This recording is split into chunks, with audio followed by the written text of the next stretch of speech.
Salve. Eu vou comentar aqui a declaração do Paulo Guedes. Declaração não, né? A resposta que o Bolsonaro telefonou para ele brabo porque tinha pedido para ele baixar o preço do gás de cozinha um pouco antes da eleição, como medida eleitoreira, né, para ganhar voto. E Paulo Guedes respondeu assim: não dá para agradar o pobre, porque agradar o pobre desagrada o rico, e o rico é quem manda. E essa é a realidade. É o rico que manda, não devia, mas é. Sabe? Devia ser o povo, né? Mas o povo é mantido na ignorância. Toda vez que um governo tomou alguma medida em favor dos mais pobres, o governo caiu. Foi derrubado, sofreu um golpe. Foi derrubado. Desde a monarquia. A própria princesa Isabel, que assinou a abolição da escravidão, por interesse econômico e pressão da Inglaterra, que queria criar mercados e queria acabar com a escravidão, ela assinou, o pai dela, Dom Pedro II, que estava na Europa, ela estava aqui como regente, né, na ausência do pai, mandou uma carta para ela dizendo: se você assinar, você está botando em risco a monarquia, vai derrubar a monarquia. E não deu outra. Ela não libertou os escravos, porque libertar seria dar condições para eles sobreviverem, para eles viverem, para eles se encaixarem na sociedade. Não, ela proibiu a escravidão. E aí as elites do café deixaram de apoiar a monarquia caiu, simplesmente caiu por um golpe militar, né? Como sempre, Marechal Deodoro, que estava até doente, botaram ele em cima do cavalo, porque ele era uma figura proeminente e respeitada pelas Forças Armadas, tanto da parte portuguesa como da parte brasileira, e ele proclamou a República. Né? Aí a gente caiu a monarquia, e vamos pular para Getúlio Vargas. Getúlio Vargas, depois disso, foi o primeiro realmente que criou leis de proteção para o trabalhador, entendeu? Criou várias leis. O João Goulart, que era ministro do trabalho dele, deu 100% de aumento no salário mínimo, o que enfureceu demais as elites. O desagradar do Paulo Guedes quer dizer amedrontar e enfurecer, né, as elites daqui. As elites são várias camadas, né? Os banqueiros por cima e as outras elites, a elite latifundiária, a elite acadêmica, a elite jornalística, a elite industrial. São várias elites apoiando debaixo e servindo como base para a elite banqueira, que manda em tudo, na verdade, né? E Getúlio Vargas começou a ser pressionado, foi odiado pelas elites, foi difamado pelos diários associados, que era a Globo da época, do Assis Chateaubriand. E a pressão foi muito grande, teve até um manifesto dos coronéis querendo derrubar o governo, exigindo a renúncia, e ele politicamente se suicidou. Foi um suicídio político para impedir o golpe. Ele deixou declarado num jornal que do Catete, na época o governo era no Palácio do Catete, no Rio de Janeiro, do Catete eu só saio morto, e cumpriu o que disse, deu um tiro no peito, e impediu um golpe, porque o povo se enfureceu, o povo estava adorando Getúlio Vargas, era chamado de pai dos pobres.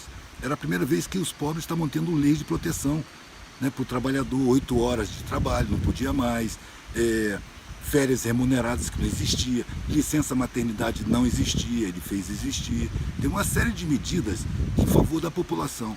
Ele não tinha nada de comunista, ele era um latifundiário de São Borja. Inclusive João Goulart também era latifundiário de uma fazenda vizinha dele. Era mais novo e aprendeu muito com ele.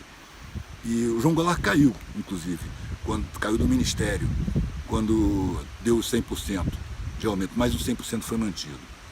E o povo ficou super agradecido. Quando ele se matou, o povo se levantou em fúria.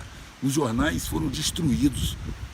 Os carros da Globo, eu vi foto de caminhões que entregavam o jornal o Globo, né, virados, tocavam fogo. Aí as elites se encolheram, porque eles morrem de medo do povo.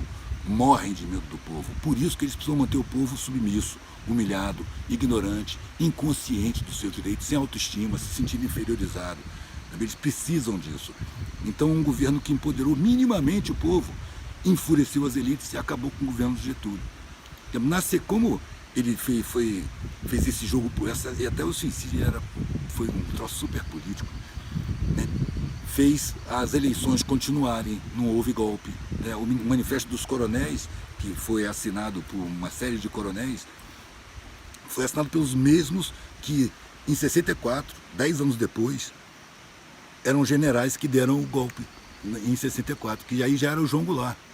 O João Goulart continuou investindo, o João Goulart tinha planos incríveis para o Brasil, né? Não que ele fosse o ideal, A mídia chamava de comunista. Como é que um latifundiário vai ser comunista? O que acontece é que o João Goulart, ele acordava às 4 da manhã e ia com os peões dele para o serviço na fazenda. Ia botar cerca, ia tanger gado, né, e tomava chimarrão. No Rio Grande do Sul, chimarrão é tradição. Tomava chimarrão com os funcionários. Só que ele achava que o pobre tinha direito a viver com dignidade. Tinha que ter o mínimo necessário, uma casa boa para morar, uma alimentação decente, não podia ser explorado da maneira que era. Então ele fez várias medidas. Ele implantou o Plano Nacional de Alfabetização, que era um projeto de acabar com o analfabetismo no território nacional. Isso enfureceu os exteriores e as elites locais, as elites mundiais e as locais, os saqueadores da riqueza do povo brasileiro, do território brasileiro. Enfureceu completamente. Ele também decretou a reforma agrária, desapropriou 10 quilômetros para cada lado de rodovias e ferrovias federais para poder escoar a produção dos pequenos agricultores, para assentar pequenos produtores. E ele dizia que na época tinha 40 mil proprietários de terra, uma população de, na época, 9 milhões ou 10 milhões, não me lembro. Acho que 70 eram 90 milhões, né? Então, não sei, mas 40 mil era muito pouco, né, para dominar a terra toda. E ele dizia que com 1 milhão de proprietários, o território nacional estaria muito mais garantido e seguro do que com 70 mil, com 40 mil. Né? Hoje são 70 mil. Então, nessa aí, ele acabou sendo pressionado. A mídia não era mais os Diários Associados, era o Globo, era Tupi, tinha um monte de jornais metendo malho, e dizendo que ele era comunista, ameaça comunista. Quem quiser saber os detalhes, tem um filme O Dia que Durou 21 Anos, que foi um filme feito baseado nos documentos, que lá nos Estados Unidos tem uma lei de publicação de documentos secretos com 40 anos. Você faz o documento ser secreto, lá não tem sigilo de 100 anos. Faz o documento secreto, mas esse documento, por lei, tem que ser revelado com 40 anos. Então, em 2004, começaram a sair os documentos, que eram secretos na época, que revelaram toda a ligação dos Estados Unidos, da Embaixada dos Estados Unidos aqui no Brasil, sabe? Toda a programação que eles fizeram com cumplicidade das elites locais para formular o golpe de 64. Entendeu? Então o João Goulart foi derrubado pelas virtudes, foi derrubado pelo que ele fez de bom para o povo, sabe? E aí a gente tem que perceber que essa declaração do Guedes é uma realidade. Você servir ao pobre, não vou dizer nem agradar, você fazer o Estado cumprir a sua Constituição, no quesito alimentação, moradia, educação de qualidade, informação verdadeira, porque as comunicações no país são dominadas por empresas. Empresa tem interesse no lucro. Se a verdade estiver atrapalhando o lucro, eles mentem simplesmente, e mentem direto, constantemente. Tanto que o editorial do Globo, no dia 1º de abril, foi finalmente a democracia. Era uma junta militar que tinha derrubado um presidente eleito, João Goulart, e assumido o governo, o comando do país. E começou uma perseguição a tudo que era esquerda, na época. Tudo que era comunista, socialista, tudo que era pró-povo, começou a ser perseguido. E aí detonaram com tudo. É preciso a gente perceber que isso vigora até hoje. O que derrubou o governo do PT? Foi preto, pobre, periférico na universidade, sabe, tendo comida para comer, pensando, criando centros culturais, andando nos aeroportos, que é a área destinada para as elites. Você vê aqueles comentários, aeroporto agora parece uma rodoviária. Eu quero mais é que pareça a rodoviária mesmo, eu quero acesso para todo mundo. A elite convive tranquilamente, sem problema de consciência, com a fome, com a miséria, com o desabrigo e com essas coisas todas que dão origem a uma criminalidade endêmica, uma criminalidade de massa. A miséria oferece mão de obra para o crime organizado. As organizações criminosas dificilmente são comandadas por pobres. Os donos das organizações criminosas estão na elite. Quem manda mesmo no crime organizado não pega em arma, pega em telefone. Encomenda arma em inglês, em russo, em hebraico, arma vencida, arma sueca, sabe? Tem que falar e tratar com o sistema financeiro. Alguém já imaginou um favelado tratando com o sistema financeiro? Não passa nem na porta giratória do banco, cara, um favelado. Ele é perturbado. Então o crime organizado dá lucro para os seus donos, para as elites. Enquanto isso, mata a juventude pobre, a juventude preta, a juventude das favelas, a mesma que é sabotada no ensino. Porque se tiver um ensino decente, se o cara vê que o mais velho que ele se formou na escola, conseguiu entrar na universidade e tem um trabalho bom, ele não vai entrar para o crime. No crime ele sabe que vai morrer. Eu já questionei um amigo do meu filho que entrou para o crime, né, que eu vivi sempre em área periférica. Aí eu falei, pô, meu irmão, tu sabe que vai morrer, né? Não, se eu morrer, pelo menos eu vou viver bem enquanto eu viver. Vou ter tudo que a propaganda diz para ele. Ele quer ter cordão de ouro, ele quer ter roupa de marca. E ele indo pelas vias naturais da sociedade, ele não vai conseguir. Ele vai ser explorado. Como o moleque me falou. Ah, meu vizinho lá, ele se formou, porque para o pobre se formar é terminar o ensino médio. Ele se formou e hoje é porteiro de casa de prédio de bacana. Eu não quero isso para mim, não. Eu quero usufruir. Com a lavagem cerebral da publicidade, ele fica louco para consumir coisas que dizem que dão valor pessoal a ele, valor social a ele. Mesmo que ele não possa mais sair da favela porque é procurado, tem a cara conhecida, ele vai usufruir dentro da favela. Comprar moto, ficar andando só dentro da favela para lá e para cá. Sabe? É uma sacanagem. É preciso a gente tomar a declaração do Guedes como uma descrição da realidade social. Quem manda é o rico, por quê? Porque o pobre é mantido inconsciente. É preciso desenvolver a consciência popular. É preciso criar espaço de debate. É preciso estudar a sociedade. Era preciso que a estrutura social fosse estudada desde o ensino fundamental. As crianças já deviam entender como é que funciona a prefeitura. De onde vem o orçamento? É imposto? Quem paga mais imposto? De onde vêm os impostos? Como é que são as secretarias? Como é que é a distribuição dessa verba? Isso é dinheiro público, a gente tem que estar sabendo como é que funciona. E a gente não fica sabendo como é que funciona. Eles fazem o que querem com o dinheiro da gente. E a gente é obrigado a conviver com uma miséria que é fácil de solucionar. A gente não precisa conviver com miséria.